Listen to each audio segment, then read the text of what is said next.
नमस्कार दोस्तों। एक सेकंड रुकिए। इस वीडियो को स्क्रॉल करने से पहले बस ये सोचिए कि क्या आपके साथ भी ऐसा होता है।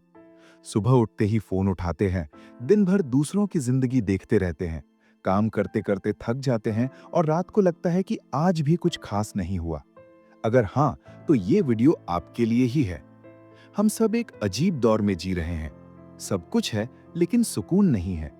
हर तरफ मौके हैं लेकिन दिशा नहीं है। टेक्नोलॉजी है, सुविधाएं हैं, लेकिन अंदर से खालीपन है जो खत्म होने का नाम नहीं लेता। और सबसे बड़ी बात यह है कि हम खुद नहीं जानते कि हम असल में चाहते क्या हैं। बस भागे जा रहे हैं बिना ये सोचे कि मंजिल कहाँ है। आज की ये ऑडियो बुक आपको ये नहीं बताएगी कि और तेज कैसे भागें, बल्कि ये सिखाएगी कि रुक कर सोचना क्यों जरूरी है। ये बताएगी कि अपनी एनर्जी को बिखरने से कैसे बचाएं और अपनी जिंदगी की बागडोर वापस अपने हाथ में कैसे लें। सोचिए, अगर आपको आज पता चल जाए कि आपकी 80% एनर्जी उन चीजों में जा रही है जो आपकी जिंदगी में 1% भी फर्क नहीं डालती, तो आप क्या करेंगे? और अगर आपको ये भी पता चल जाए कि बस कुछ छोटे बदलाव आपकी पूरी जिंदगी की दिशा बदल सकते हैं, तो क्या आप तैयार होंगे? ये ऑडियो बुक उन्हीं सवालों के जवाब देगी जो आप शायद खुद से पूछने से डरते हैं। जैसे, क्या मैं जो कर रहा हूं वो मेरी मर्जी है या सिर्फ दूसरों की उम्मीदों को पूरा करने के लिए है? क्या मेरी जिंदगी में जो शोर है वो जरूरी है या सिर्फ आदत बन गया है? और सबसे बड़ा सवाल, अगर आज मुझे सिर्फ एक चीज चुननी हो जो मेरी जिंदगी बदल सके, तो वो क्या होगी? इस ऑडियो बुक में हम लगभग 9 महत्वपूर्ण चैप्टर्स की बात करेंगे जो आपकी सोच को नया आयाम देंगे, आपकी आदतों पर सवाल उठाएंगे और आपको मजबूर करेंगे कि आप अपनी जिंदगी को एक नए नजरिए से देखें। हर चैप्टर में आपको ऐसी बातें मिलेंगी जो सुनने में साधारण हैं, लेकिन अपनाने पर असाधारण परिणाम देती हैं। यहाँ कोई भारी भरकम थ्योरी नहीं होगी, कोई जटिल फॉर्मूला नहीं होगा। बस जिंदगी से जुड़ी सीधी, सच्ची और दिल को छू जाने वाली बातें होंगी।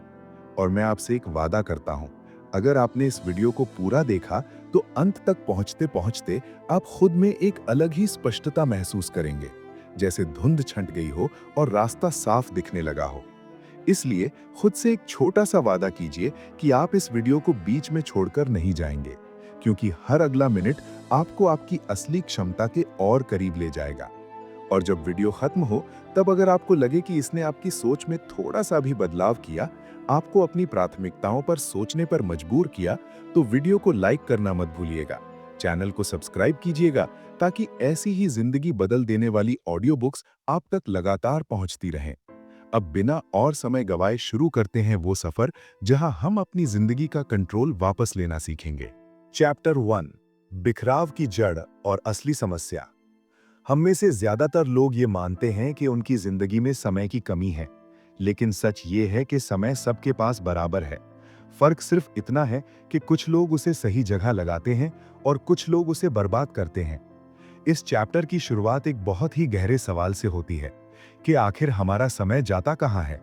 सुबह उठते ही नोटिफिकेशन चेक करना, न्यूज़ स्क्रॉल करना, दूसरों की पोस्ट देखकर खुद की तुलना करना, फिर ऑफिस जाना, वहां भी मीटिंग्स, कॉल्स, ईमेल्स, शाम को घर आकर थकान, रात को फिर फोन और फिर नींद। ये एक ऐसा चक्र है जो हमें व्यस्त तो रखता है, लेकिन आगे नहीं बढ़ाता। लेखक बहुत ही सीधे शब्दों में कहता है कि बिखराव कोई बाहरी समस्या नहीं है, ये अंदर की समस्या है। ये तब होता है जब हमें खुद नहीं पता कि हम चाहते क्या हैं।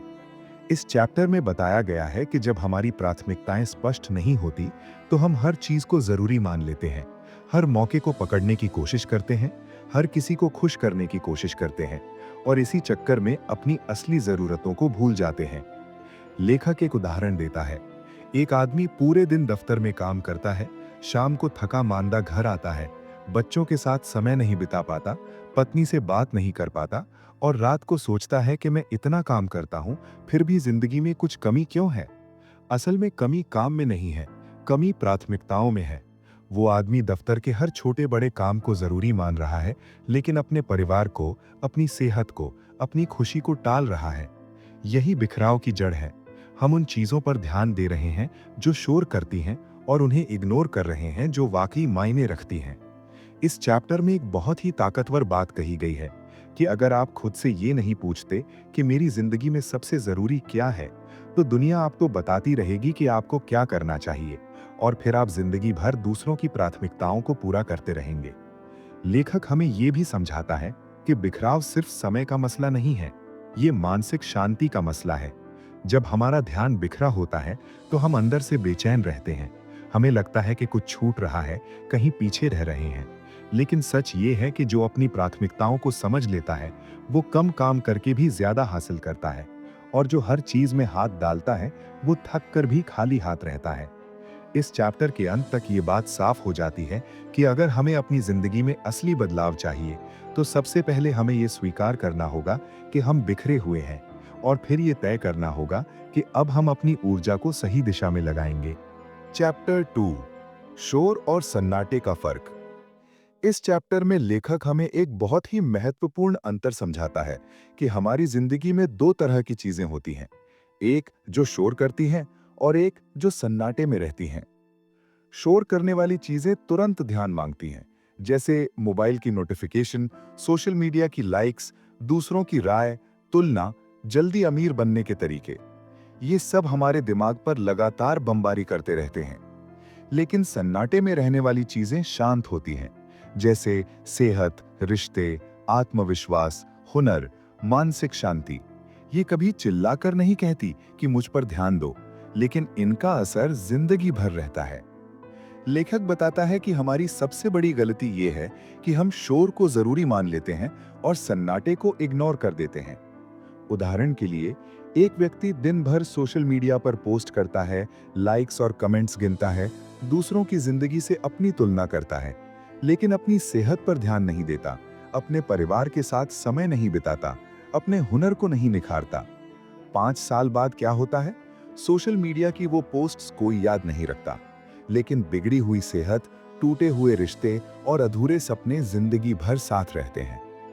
इस चैप्टर में लेखक हमें एक बहुत ही आसान तरीका बताता है कि किसी भी चीज को करने से पहले खुद से पूछो कि क्या ये 10 साल बाद भी मायने रखेगी। अगर जवाब हाँ है, तो वो सन्नाटे वाली चीज है और उस पर ध्यान देना जरूरी है। अगर जवाब ना है, तो वो सिर्फ शोर है और उसे छोड़ना बेहतर है। लेखक ये भी समझाता है कि शोर हमें तुरंत संतुष्टि देता है। एक नोटिफिकेशन आई, दिल खुश हो गया, एक लाइक मिली, आत्मविश्वास बढ़ गया। लेकिन ये संतुष्टि कुछ सेकंड्स की होती है और फिर खालीपन वापस आ जाता है। वहीं सन्नाटे वाली चीजें धीरे धीरे असर दिखाती हैं। रोज व्यायाम करने का फायदा महीनों बाद दिखता है। रिश्तों में समय देने का असर सालों बाद समझ आता है। लेकिन ये असर स्थायी होता है और जिंदगी को असली मायनों में बेहतर बनाता है। इस चैप्टर के अंत में एक बहुत ही गहरी बात कही गई है कि जो लोग शोर के पीछे भागते हैं, वो जिंदगी भर भागते रहते हैं, और जो सन्नाटे की कद्र करते हैं, वो एक दिन वहां पहुंचते हैं जहां उन्हें भागने की जरूरत ही नहीं रहती। चैप्टर 3, ऊर्जा का सही इस्तेमाल। इस चैप्टर में लेखक हमें एक बहुत ही व्यावहारिक सिद्धांत सिखाता है कि हमारी ऊर्जा सीमित है और इसे सही जगह लगाना ही असली समझदारी है। हम अक्सर सोचते हैं कि अगर हम ज्यादा मेहनत करें, ज्यादा घंटे काम करें तो ज्यादा सफल होंगे। लेकिन सच ये है कि ऊर्जा के बिना मेहनत का कोई मतलब नहीं है। लेखक बताता है कि हमारी ऊर्जा एक बाल्टी की तरह है। सुबह ये भरी होती है और दिन भर खाली होती रहती है। अब सवाल ये है कि हम इसे कहाँ खर्च कर रहे हैं। अगर हम सुबह उठते ही नकारात्मक खबरें पढ़ते हैं, सोशल मीडिया पर समय बर्बाद करते हैं, बेकार की बहसों में उलझते हैं, तो हमारी ऊर्जा की बाल्टी सुबह सुबह ही खाली हो जाती है। और फिर जब असली काम करने का समय आता है, तो हमारे पास कुछ बचता ही नहीं। इस चैप्टर में लेखक एक बहुत ही प्रभावी उदाहरण देता है। दो लोग एक जैसे हैं, एक जैसी क्षमता है, एक जैसे मौके हैं, लेकिन एक सफल होता है और एक नहीं। फर्क सिर्फ इतना है कि पहला अपनी ऊर्जा को बचाकर सही जगह लगाता है और दूसरा उसे हर जगह बिखेर देता है। लेखक ये भी समझाता है कि ऊर्जा सिर्फ शारीरिक नहीं होती, मानसिक और भावनात्मक ऊर्जा भी उतनी ही जरूरी है। जब हम दूसरों की बातों पर ज्यादा सोचते हैं, जब हम हर चीज पर प्रतिक्रिया देते हैं, जब हम अतीत की गलतियों पर अफसोस करते हैं या भविष्य की चिंता में डूबे रहते हैं, तो हमारी मानसिक ऊर्जा खत्म हो जाती है। इस चैप्टर में एक महत्वपूर्ण सुझाव दिया गया है कि हर दिन की शुरुआत में तय करो कि आज तुम्हारी ऊर्जा कहाँ जाएगी। उन 3 या 4 सबसे जरूरी कामों को चुनो जो वाकई मायने रखते हैं और पूरी ताकत उन पर लगाओ। लेखक हमें यह भी बताता है कि ऊर्जा को बचाना भी एक कला है। हर बात पर प्रतिक्रिया देना जरूरी नहीं है, हर बहस में शामिल होना जरूरी नहीं है, हर मौके पर हाँ कहना जरूरी नहीं है। जो लोग अपनी ऊर्जा को संभाल कर रखते हैं वो कम मेहनत में ज्यादा हासिल करते हैं, और जो हर जगह खर्च करते रहते हैं वो थक कर भी खाली रहते हैं। इस चैप्टर का सबसे बड़ा संदेश यही है कि ऊर्जा आपकी सबसे कीमती संपत्ति है। इसे सोच समझकर खर्च करो। चैप्टर 4, चुनाव की कला और त्याग का साहस। इस चैप्टर में लेखक हमें जिंदगी की सबसे जरूरी कला सिखाता है, और वो है चुनाव करना। हम अक्सर सोचते हैं कि सफल लोग वो हैं जो सब कुछ कर लेते हैं, लेकिन सच इसके उलट है। सफल लोग वो हैं जो जानते हैं कि किसे छोड़ना है। लेखक साफ शब्दों में कहता है कि हर चुनाव एक त्याग मांगता है। अगर आप एक रास्ते पर चलना चाहते हैं तो बाकी रास्ते छोड़ने होंगे। अगर आप एक चीज पर ध्यान देना चाहते हैं तो बाकी चीजों से ध्यान हटाना होगा। इस चैप्टर में एक बहुत ही मार्मिक उदाहरण दिया गया है। एक आदमी के सामने दो मौके हैं। एक तरफ एक नौकरी है जो ज्यादा पैसे देती है लेकिन समय नहीं छोड़ती। दूसरी तरफ एक काम है जो कम पैसे देता है लेकिन परिवार के साथ समय देता है। अगर वो आदमी दोनों चाहता है तो वो किसी एक में भी पूरा ध्यान नहीं दे पाएगा। उसे चुनना होगा कि उसके लिए क्या ज्यादा मायने रखता है। लेखक बताता है कि त्याग करना कमजोरी नहीं है, ये साहस है। जब आप जानबूझकर कुछ छोड़ते हैं तो आप अपनी जिंदगी पर नियंत्रण ले रहे होते हैं। इस चैप्टर में यह भी समझाया गया है कि हम त्याग करने से क्यों डरते हैं। क्योंकि हमें लगता है कि कहीं कुछ छूट न जाए। हमें डर है कि अगर हमने ये मौका छोड़ा तो शायद दोबारा ना मिले। हमें डर है कि लोग क्या कहेंगे। लेकिन सच ये है कि जब तक हम त्याग नहीं करते तब तक हम किसी भी चीज को पूरी तरह नहीं पा सकते। लेखक हमें एक आसान तरीका बताता है। खुद से पूछो कि अगर मुझे सिर्फ एक चीज चुननी हो जो मेरी जिंदगी को बेहतर बना सके तो वो क्या होगी, और फिर बाकी सब छोड़ने का साहस जुटाओ। इस चैप्टर का सबसे बड़ा संदेश यही है कि जिंदगी में सब कुछ नहीं मिल सकता, लेकिन अगर आप सही चीज चुन लें तो सब कुछ मिलने की जरूरत भी नहीं रहती। चैप्टर 5, वर्तमान में जीने की शक्ति। इस चैप्टर में लेखक हमें एक ऐसा सिद्धांत सिखाता है जो सुनने में बहुत साधारण है लेकिन अपनाने में बहुत कठिन। वर्तमान में जीना। हम में से ज्यादातर लोग या तो अतीत में फंसे रहते हैं या भविष्य की चिंता में डूबे रहते हैं। हम सोचते रहते हैं कि काश मैंने वो किया होता, काश मैंने वो फैसला लिया होता, या फिर सोचते हैं कि अगर वो हो गया तो क्या होगा, अगर वो नहीं हुआ तो क्या होगा। लेकिन इस सोच विचार में जो समय बीत रहा है वो वर्तमान है, और यही वो समय है जिसमें कुछ किया जा सकता है। लेखक बताता है कि अतीत बदल नहीं सकता और भविष्य आपके हाथ में नहीं है। जो आपके हाथ में है वो सिर्फ ये पल है, और अगर आप इस पल को खो देते हैं तो आप जिंदगी खो रहे हैं। इस चैप्टर में एक प्रभावशाली उदाहरण दिया गया है। एक आदमी अपने परिवार के साथ बैठा है लेकिन उसका दिमाग दफ्तर के काम में है। वो शारीरिक रूप से वहां है लेकिन मानसिक रूप से कहीं और है। ये आधी उपस्थिति किसी काम की नहीं है। जब वो दफ्तर में होता है तब घर की चिंता करता है, और जब घर पर होता है तब दफ्तर के बारे में सोचता है। नतीजा ये है कि वो कहीं भी पूरी तरह नहीं है। लेखक हमें समझाता है कि वर्तमान में जीने का मतलब ये नहीं है कि भविष्य की कोई योजना ना बनाओ। इसका मतलब है कि जब आप कुछ कर रहे हो तो पूरी तरह उसी में रहो। जब काम करो तो पूरा ध्यान काम पर लगाओ। जब परिवार के साथ हो तो पूरी तरह उनके साथ रहो। जब आराम करो तो सच में आराम करो। इस चैप्टर में यह भी बताया गया है कि वर्तमान में जीने से हमारी उत्पादकता बढ़ती है, रिश्ते मजबूत होते हैं और मानसिक शांति मिलती है। इस चैप्टर का सबसे बड़ा संदेश यही है कि जिंदगी सिर्फ अभी है। अतीत जा चुका है और भविष्य आया नहीं है। जो है वो ये पल है, और इसे जीना ही असली जीवन है। चैप्टर 6, दूसरों की राय और अपनी पहचान। इस चैप्टर में लेखक हमारी सबसे बड़ी कमजोरी पर बात करता है, और वो है दूसरों की राय पर निर्भरता। हम में से ज्यादातर लोग अपनी जिंदगी दूसरों को खुश करने में बिता देते हैं। हम वो काम करते हैं जो लोगों को पसंद आए, वो कपड़े पहनते हैं जो लोगों को ठीक लगे, वो फैसले लेते हैं जिनसे लोग प्रभावित हों। लेकिन इस सब में हम खुद को भूल जाते हैं। लेखक बहुत ही सीधे शब्दों में कहता है कि दूसरों की राय आपकी जिंदगी नहीं बदल सकती। आपकी जिंदगी आपके फैसलों से बदलती है। इस चैप्टर में एक मार्मिक सवाल पूछा गया है कि अगर दुनिया में कोई नहीं होता, कोई देखने वाला नहीं होता, कोई जज करने वाला नहीं होता, तो आप क्या करते? अगर आपका जवाब उससे अलग है जो आप अभी कर रहे हैं, तो समझ लीजिए कि आप अपनी जिंदगी नहीं जी रहे। आप दूसरों की उम्मीदों की जिंदगी जी रहे हैं। लेखक बताता है कि दूसरों की राय पर निर्भरता सिर्फ समय की बर्बादी नहीं है, ये आत्मविश्वास को भी खत्म करती है। जब हम हर बात के लिए दूसरों की स्वीकृति मांगते हैं, तो हम खुद पर भरोसा करना भूल जाते हैं। इस चैप्टर में यह भी समझाया गया है कि दूसरों की राय हमेशा गलत नहीं होती।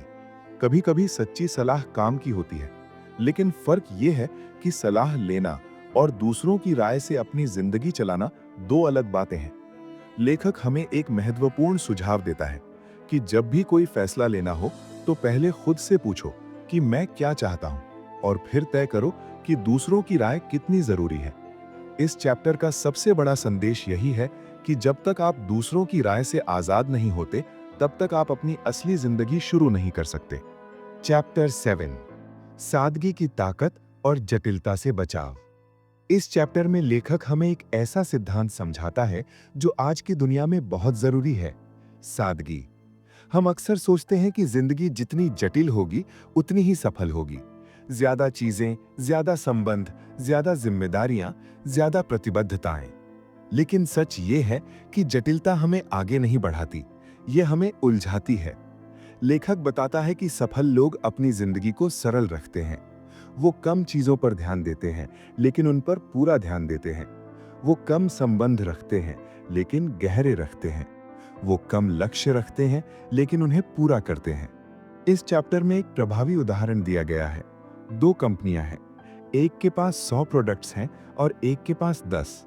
लेकिन जिसके पास 10 हैं, वो 10 शानदार हैं, और जिसके पास 100 हैं, वो सब औसत हैं। कौन ज्यादा सफल होगा? जाहिर है कि जिसने कम पर ध्यान दिया। यही सिद्धांत हमारी जिंदगी पर भी लागू होता है। अगर हम हर चीज में थोड़ा थोड़ा ध्यान देंगे, तो कहीं भी गहराई नहीं आएगी। लेकिन अगर हम कुछ चुनिंदा चीजों पर पूरा ध्यान लगाएं, तो परिणाम असाधारण होंगे। लेखक हमें यह भी समझाता है कि सादगी अपनाने का मतलब गरीबी नहीं है। इसका मतलब है स्पष्टता, ये जानना कि आपको क्या चाहिए और क्या नहीं चाहिए। इस चैप्टर में एक महत्वपूर्ण सुझाव दिया गया है कि हर महीने अपनी जिंदगी का ऑडिट करो। देखो कि कौन सी चीजें, कौन से संबंध, कौन सी जिम्मेदारियां सच में जरूरी हैं और कौन सी सिर्फ बोझ हैं, और फिर साहस के साथ उन्हें छोड़ दो। इस चैप्टर का सबसे बड़ा संदेश यही है कि सादगी ही असली विलासिता है। जब जिंदगी सरल होती है, तो मन शांत होता है, और जब मन शांत होता है, तो सब कुछ संभव होता है। चैप्टर 8, निरंतरता और धैर्य की कीमत। इस चैप्टर में लेखक हमें वो सीख देता है जो शायद सबसे कठिन है: धैर्य। हम एक ऐसी दुनिया में रहते हैं जहां सब कुछ तुरंत चाहिए, तुरंत सफलता, तुरंत पैसा, तुरंत खुशी। और जब ये तुरंत नहीं मिलता, तो हम निराश हो जाते हैं। लेकिन सच ये है कि जो चीजें तुरंत मिलती हैं, वो टिकाऊ नहीं होती, और जो चीजें धीरे धीरे बनती हैं, वो जिंदगी भर साथ रहती हैं। लेखक बताता है कि निरंतरता किसी भी टैलेंट से ज्यादा महत्वपूर्ण है। अगर कोई व्यक्ति रोज थोड़ा थोड़ा काम करता है, तो वो एक दिन वहां पहुंचता है जहां बड़े बड़े टैलेंटेड लोग नहीं पहुंच पाते। इस चैप्टर में एक प्रेरक उदाहरण दिया गया है। एक लड़का रोज 1 घंटा कुछ नया सीखता है। शुरुआत में कोई फर्क नहीं दिखता, 1 महीने बाद भी कोई फर्क नहीं दिखता, लेकिन 1 साल बाद वो उस क्षेत्र में माहिर हो जाता है। वहीं दूसरा लड़का जो हर हफ्ते नया काम शुरू करता है और छोड़ देता है, वो कहीं नहीं पहुंचता। लेखक ये भी समझाता है कि धैर्य का मतलब आलस नहीं है। धैर्य का मतलब है लगातार काम करते रहना और परिणाम का इंतजार करना। इस चैप्टर में एक महत्वपूर्ण बात कही गई है कि जब आप किसी चीज पर काम कर रहे हो, तो सिर्फ परिणाम पर ध्यान मत दो, प्रक्रिया पर ध्यान दो। अगर प्रक्रिया सही है, तो परिणाम अपने आप आएगा। लेखक हमें ये भी बताता है कि निरंतरता बनाए रखने के लिए छोटे लक्ष्य जरूरी हैं। अगर लक्ष्य बहुत बड़ा है तो हम जल्दी हार मान लेते हैं, लेकिन अगर हर दिन का एक छोटा लक्ष्य हो तो उसे पूरा करना आसान है।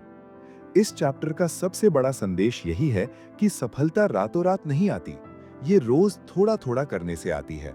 और जो लोग धैर्य रखते हैं वो एक दिन वहां पहुंचते हैं जहां बाकी सब सोचते रह जाते हैं। चैप्टर 9, जीवन का असली अर्थ और अंतिम संदेश। इस अंतिम चैप्टर में लेखक हमें वो सीख देता है जो पूरी किताब का सार है। जिंदगी का असली अर्थ क्या है? हम सब इस सवाल का जवाब ढूंढते रहते हैं। कोई पैसे में ढूंढता है, कोई शोहरत में, कोई रिश्तों में। लेकिन लेखक कहता है कि जिंदगी का असली अर्थ बाहर नहीं है, ये अंदर है।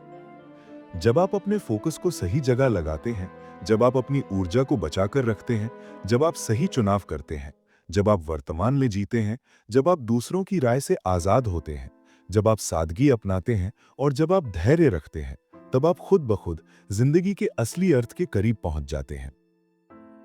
लेखक बताता है कि जिंदगी का मतलब ज्यादा कमाना नहीं है, जिंदगी का मतलब ज्यादा जीना है, और ज्यादा जीने का मतलब है हर पल को पूरी तरह जीना। इस चैप्टर में एक बहुत ही मार्मिक सवाल पूछा गया है कि अगर आज आपकी जिंदगी का आखिरी दिन हो तो आप क्या करेंगे? अगर आपका जवाब उससे बहुत अलग है जो आप रोज करते हैं, तो शायद आपको अपनी प्राथमिकताओं पर दोबारा सोचने की जरूरत है। लेखक हमें यह भी समझाता है कि सफलता और संतोष दो अलग चीजें नहीं हैं। जब आप सही चीजों पर ध्यान देते हैं तो दोनों एक साथ मिलते हैं। इस चैप्टर का और पूरी किताब का सबसे बड़ा संदेश यही है कि जिंदगी वही है जो आप जीते हैं, बाकी सब सिर्फ गुजरता वक्त है।